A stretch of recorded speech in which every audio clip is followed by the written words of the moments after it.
சிந்துரி சொல்கிறதெல்லாம் நடக்கவே நடக்காது. நான் வந்து பெட் கட்டுறேன் மேம் அப்படின்னு சொல்லிட்டு அசீம் வந்து டக்குன்னு வந்து ஒரு எக்ஸாம்பிள் வந்து அந்த இடத்துல கொடுத்தது பார்க்க முடிஞ்சுது. அசீம் சொன்னதுக்கு ஏற்ற மாதிரி ஆமாம் அப்படின்னு சொல்லி மற்ற கேர்ள்ஸும் அக்ரி பண்ணதை வந்து பார்க்க முடிஞ்சுது.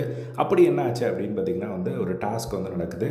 ஸோ அது என்ன டாஸ்க் அப்படின்னா, ஒரு ரிலேஷன்ஷிப்பில் வந்து ஒரு பையன் ஒரு பொண்ணுக்கிட்ட சொல்கிறான், எக்ஸ் பாய் ஃப்ரெண்டு கூட நீ பேசுகிறது வந்து எனக்கு பரவாயில்ல அப்படிங்கிற மாதிரி வந்து ஒரு பாய் ஃப்ரெண்ட் வந்து சொல்கிறான் அப்படின்னா, அது வந்து ஃபேக்காக இருக்குமா இல்லை ரியலாக இருக்குமா அப்படிங்கிற மாதிரி ஒரு போர்டை வந்து காட்டணும் கேர்ள்ஸு. அதில் வந்து எல்லாருமே ஃபேக்குன்றாங்க. பட் சிந்துரி மட்டும் எஸ் அப்படின்னு ரியல் அப்படிங்கிற மாதிரி வந்து சொல்கிறாங்க. அதுக்கு என்ன ரீசன் கேட்கும்போது அவங்க என்ன சொல்கிறாங்க அப்படின்னா, சிந்துரி வந்து ஏன் வந்து ஒரு பவுண்ட்ரி செட் பண்ணிவிட்டு பேசக்கூடாது ஹெல்த்தியாக அப்படிங்கிற மாதிரி வந்து சொல்கிறாங்க. ஏன்னா நம்ம எவ்வளவோ வந்து அவங்க கூட டைம் ஸ்பெண்ட் பண்ணியிருப்போம், அந்த ஒரு மெமரிஸ் எல்லாம் வந்து இருக்கும்ல. ஸோ அதனால் வந்து பேசலாம், இது வந்து என்னோடய பெர்ஸ்பெக்டிவ் தான்.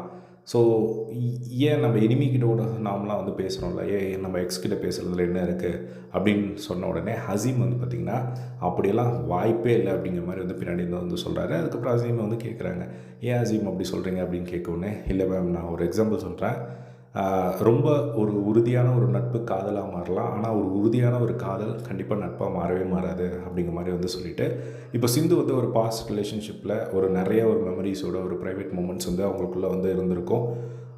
அந்த மாதிரியான ஒரு விஷயங்கள் எல்லாமே அவங்களுக்குள்ளே இருந்திருக்கும். ஸோ அந்த பையன் வந்து அப்படி போய் நீ பேசிக்கோ அப்படின்னு சொன்னான்னா, ஃபர்ஸ்ட் பாயிண்ட் அந்த பையன் உண்மையிலே அந்த பொண்ணை லவ் பண்ணலன்னு அர்த்தம். அப்படி இல்லை அப்படின்னா இன்னொரு வாட்டி செக் பண்ணுறான்னு அர்த்தம். நம்ம சரி போய் பேச சொல்லுவோம், அவள் என்ன பண்ணுறா அப்படின்னு சொல்லி வந்து பேசுவாங்க. இப்போ யாராவது இங்கே சொல்லுங்கள், எந்த கேர்ள்ஸாவது வந்து அந்த மாதிரி எக்ஸ் பாய் ஃப்ரெண்ட் கூட வந்து பேசணும்னு சொல்லி ஒத்துப்பாங்களா அப்படின்னு சொல்லி கேட்கும்போது எல்லாருமே நோ அப்படின்னு சொல்லி அசீம் சொன்னதுக்கு ஏற்ற மாதிரி அவங்க வந்து சொன்னதை பார்க்க முடிஞ்சுது. ஸோ இந்த ஒரு பாயிண்ட் தான் வந்து அவங்க 2 பேருக்குள்ளே வந்து ஒரு கிளாஷ் ஆக மாதிரியான விஷயமாக வந்து நடந்தது. ஸோ இதை பற்றின ஃபுல் ரிவ்யூ ஆல்ரெடி போட்டிருக்க, செக் பண்ணி பாருங்கள். இதே மாதிரி எல்லா செகண்டில் அப்டேட் தெரிஞ்சுக்க நம்மளோட சேனலை சப்ஸ்கிரைப் பண்ணி சப்போர்ட் பண்ணுங்கள். தேங்க்ஸ் ஃபார் வாட்சிங்.